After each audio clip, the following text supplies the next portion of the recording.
Okay, I just pulled in. Had about an hour drive get here. This is the first time I've been at this property. I want to take a look at it. Oh.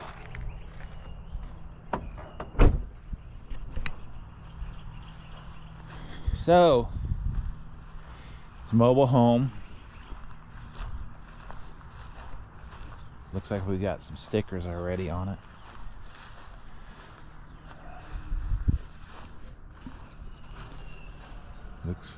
Looks vacant. Hedges are already trimmed. Looks like they're okay. Boxwoods. Signs have to go.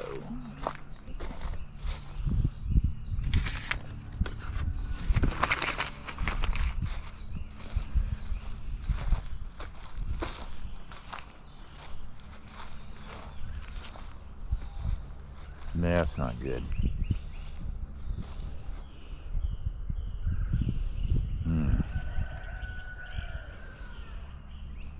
That's gonna have to be probably just did that. I don't have the wood with me, obviously.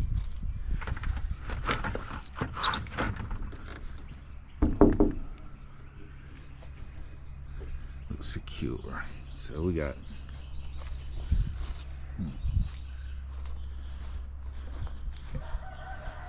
probably could mow the grass.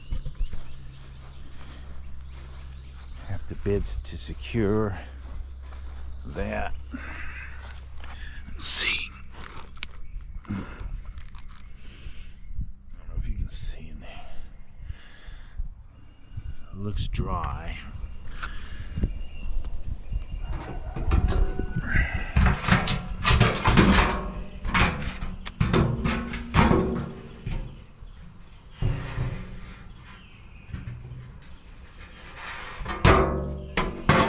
Might be something we can use. Oh, there's the frame in there. Oh.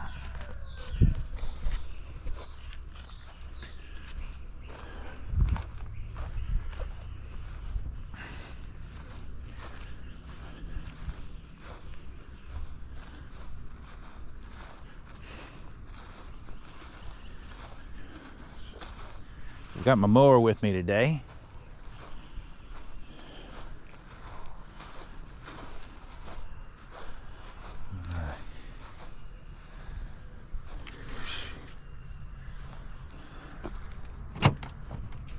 Yeah, this is going to be kind of difficult to get into. All right, well, let me get my pictures going.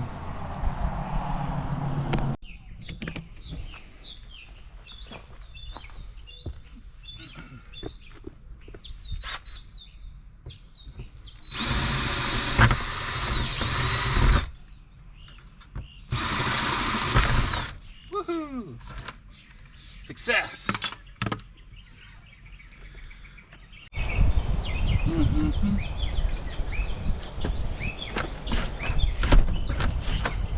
Okay.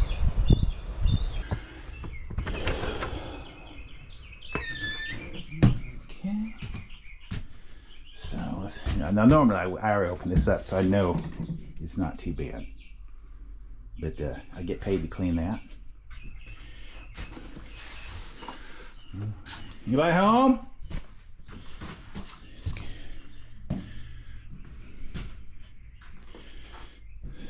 So it seems like the carpet has been taken up. Uh-oh. So we got mold. Oh, man. Oh, great.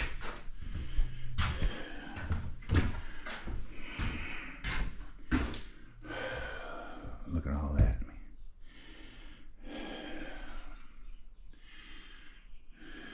So I'm gonna have to treat that. So what turned out to be just a few minutes is end up going to be, oh my gosh, this whole thing. All right, this is gonna have to be a bid because it's just not one spot. The whole metal roof is gonna have, we're gonna have to look at the whole metal roof. Oh my gosh, I hate metal roofs too. It's like, usually what happens with a metal roof is that the nails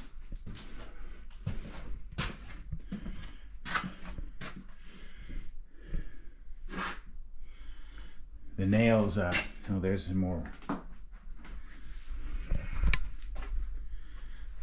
The nails, they have like a rubber gasket on there, and they say, oh, it's a 50-year roof, it's gonna last 50 years. And then the grommets on the roof of course are deteriorate because of the sun, and that's where you get the leaks. All right. Well,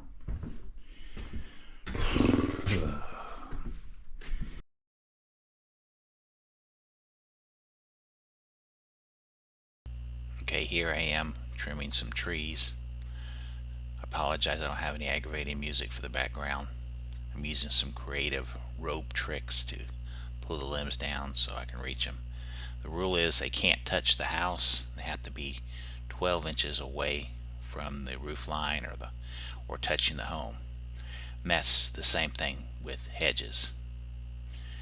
So I'm tying a string to a weight, throwing it over the limb, pulling it down, and then using my DeWalt chainsaw to cut the limbs.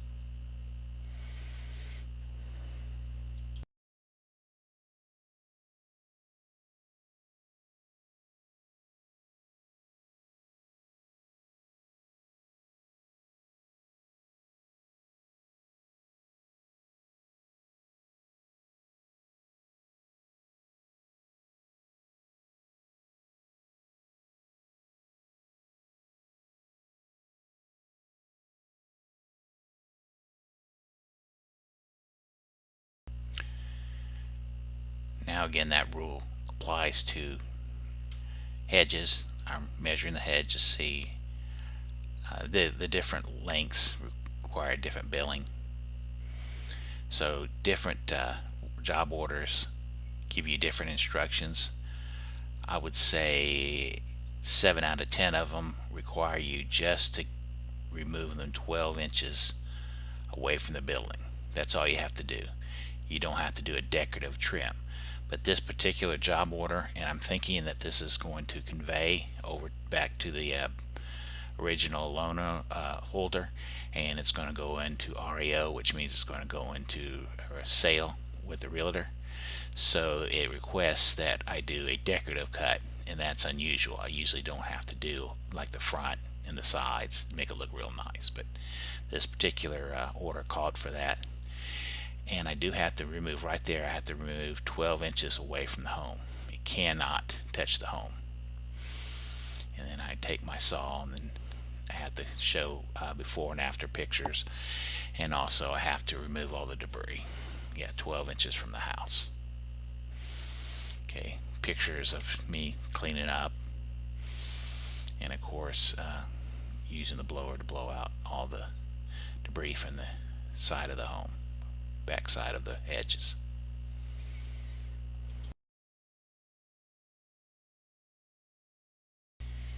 Here are those dangerous steps, and you can see how rotten they are. They just pull right up, and you can imagine what it would be like if somebody walked out of that sliding door and just stepped on those. So I went down to the box store and purchased some lumber, and I used my skill saw, DeWalt skill saw. It's off camera. Cut the lumber to size, pulled up the old lumber, and then put the new lumber on the steps. Now I'm screwing it in from underneath, and it's pretty dirty underneath there, so I laid out a cloth, and I'm screwing in all the screws to hold them in place. Okay, here are the after pictures. I use blue tape to mark each one of the treads so I can bill out per tread. Alright, it's about 8:30 and I'm on my way home. And you know my motto, you leave when the work is done or it's dark outside. Well, fortunately, I was able to finish most of the work. I didn't get a good set of pictures because I had so many pictures in there. I think the app froze up. So I put about 30, 10 times 20 times 4 is 80, about 100 feet of nails, roofing nails, not nails, but roofing screws in that roof. And what I determined was, when they installed the roof, they didn't install it with the nails or the screws on top of the peak. They just put in the screws on the flat part. So what happens, the wind comes and it picks up that shingle and it blows water in there. It wasn't, I tell you, I like the fact that you can work in Georgia and not have the government breathe down your neck. I appreciate that, but the problem is things like roofing. You have to be so careful on who you hire. Get a better view. Who you hire, because these guys, they don't know what they're doing. I mean, you know, when I started roofing, I read the instructions. I look at the manufacturer's recommendations, and I try to do the right thing because I want that roof to last. So I know it wasn't installed properly. So what I did was I went up 4 feet with every one of the overlaps, the peaks of the overlaps, because that's where the weakness was. I don't think there was any leakage in the screws themselves. The screws look pretty good. Also the boots. I checked the boots out and the boots look pretty good. So that wasn't the issue. I brought boots with me, and I purchased some extra ones, some metal ones, because it's a metal roof. I'm going to keep them with me anyway. I can always use them sometime. But those boots in there were pretty good. The guys, that's one thing they did do pretty good, was install the boots. So I took a lot of pictures of those, and I think it's that's not the issue. The issue is, and I could lift up, really, I could lift up whole sections of the shingles because they weren't screwed down along the fascia side. So I ran up 4 feet, and the thing about that is I have to do something like that's standard because I need to bill it out. So I need to bill out, you know, square footage or linear feet, something that makes sense. So that's what I did. I ran a 4 foot tape measure, screwed in 4 nails, and then I did that, you know, 25 times. And that's how I do that. All right, I cleaned the freezer in there. It was already pretty good. Let's see what I mowed the grass, trimmed the hedges. You saw that. I replaced that step. You're going to see that. We have seen that. So yeah, a pretty good day. I think it's a profitable day, and that's the thing. You know, you go to these jobs, and every job's different. You know, I was expected to be home around 1 or 2 o'clock, but there was so much work. I can't leave that roof like it was. I have to remedy the situation. So, and fortunately, I was about 3 minutes away from a Lowe's. Man, I'll tell you what a blessing that was, because I was able to get the wood, get back. If I was an hour away from a Lowe's, take the second exit onto State Route 49N. If I was an hour away from a Lowe's, I tell you, that job, it would have been a 2-day job. I had to come back, and I used my new skill saw with the battery, and man, that thing worked like a charm. Man, that is a money-making tool right there. Let me be careful of this roundabout. Ooh, a little bit overboard there. Okay, back on. In 12 miles, turn right onto State Route 26. Alright, so did a pretty good job today. I'm tired. Tomorrow's Sunday. I'm going to take the day off. So thanks for riding along with me. next one.